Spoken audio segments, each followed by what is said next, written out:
और ऐसी ताकतें सत्ता पे काबिज हुई है जिनका आप इतिहास उठा करके देख लीजिए। मैं बात कर रहा हूं कच्छाधारियों का। हाफ पैंट पहनने वाले आजकल फुल पैंट कर लिए हैं। तो ये जो हाफ पैंट वाले हैं, ये आजकल देशभक्ति का प्रमाण पत्र बांट रहे हैं। कहते हैं कि इतिहास के बारे में झूठ बोला जा सकता है लेकिन इतिहास बदला नहीं जा सकता।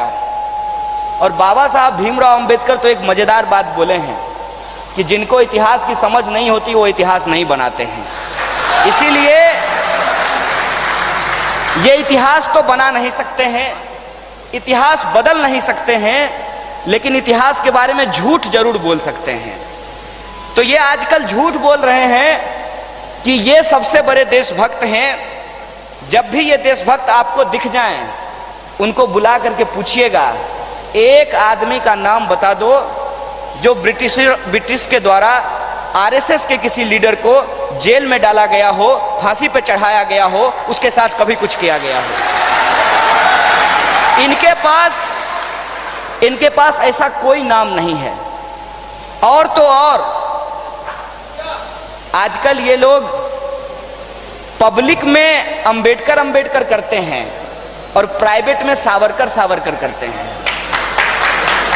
तो जो सावरकर जी थे, सावरकर जी ने अंग्रेजों से माफी मांग ली थी, इस बात का इतिहास है।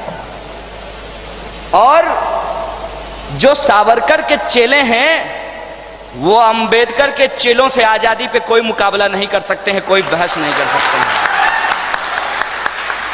और इनका इतिहास ये है कि माफी मांगने वाले ये लोग खुलेआम इन्होंने लिखा अपने दस्तावेजों में कि हम संघियों को, जिनको इस देश के परिधान में कोई परिधान नहीं मिला, हिटलर के मुसोलिनी से काली टोपी लेकर के आ गए, कच्छाधारी काली टोपी वाले ये संघी अंग्रेजों के बारे में कहते थे कि अंग्रेजों से हमको लड़ने की जरूरत नहीं है, अंग्रेजों को हमको मदद करनी चाहिए, क्योंकि अंग्रेज अगर रहेंगे तो इस देश में मुसलमान कमजोर हो जाएंगे और हमको हिंदू राष्ट्र बनाने में आसानी होगी।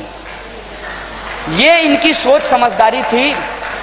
और इस इतिहास को आप पढ़िए। क्यों करते थे कि इनको वायसराय बना दिया जाए, इनको बहुत बड़ी बड़ी डिग्री दे दी जाए और गरीबों का जमीन छीन करके इनको जमींदार बना दिया जाए, इसलिए ये जासूसी किया करते थे। उस समय अंग्रेजों की जासूसी करते थे, देश के आजादी के आंदोलन में हिस्सा नहीं लिया।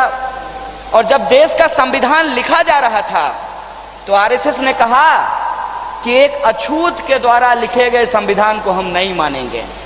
और आज उसी संविधान का कसम खा करके कुर्सी पे एकदम बैठने के लिए ताबड़तोड़ प्रतियोगिता किए हुए हैं और संविधान को नहीं मानेंगे। मनुस्मृति इस देश का संविधान है, ये आरएसएस का कहना है। और 1947 के बाद जब बाबा साहब भीमराव अंबेडकर ने कहा कि हमको हिंदू धर्म के अंदर जो जात पात है उसको खत्म करना है, उसको नस्ते नाबूद करना है, और उसको खत्म करने के लिए, उसको नस्ते नाबूद करने के लिए ये जरूरी है कि हम मनुस्मृति को जलाएंगे। और जब मनुस्मृति को जलाया गया तो ये संघी लोग, उस समय बीजेपी पैदा नहीं हुआ था, इनका पप्पा है वो, तो संघी लोग जो है, संघी लोग बाबा साहब भीमराव अंबेडकर का पुतला जला रहा था। और आज माननीय प्रधानमंत्री जी उरन खटोला से गए थे बाबा साहब को पुष्पांजलि अर्पित करने के लिए। बहुत बढ़िया बात है।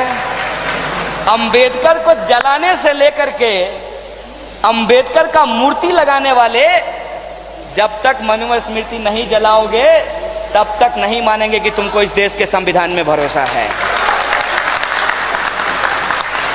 चलो छोड़ दिया देते हैं मनुस्मृति को। कौन पूछ रहा है आजकल मनुस्मृति को? आजकल आरएसएस भी मनुस्मृति की बात नहीं कर रही है। तो देश के संविधान की बात कर लेते हैं। और देश का संविधान क्या कहता है? देश का संविधान कहता है कि भारत की सीमा रहने वाले सभी जाति धर्म संप्रदाय भाषा, बोली, रंग के लोग, सभी लिंग के लोग इस देश के नागरिक हैं और इस देश के नागरिकों का तमाम अधिकार समान रखा गया है। चाहे वो हिंदू हो, मुसलमान हो, सिख हो या ईसाई हो, ब्राह्मण हो या दलित हो, गोरा हो या काला हो, सबके लिए बराबरी की बात की गई है।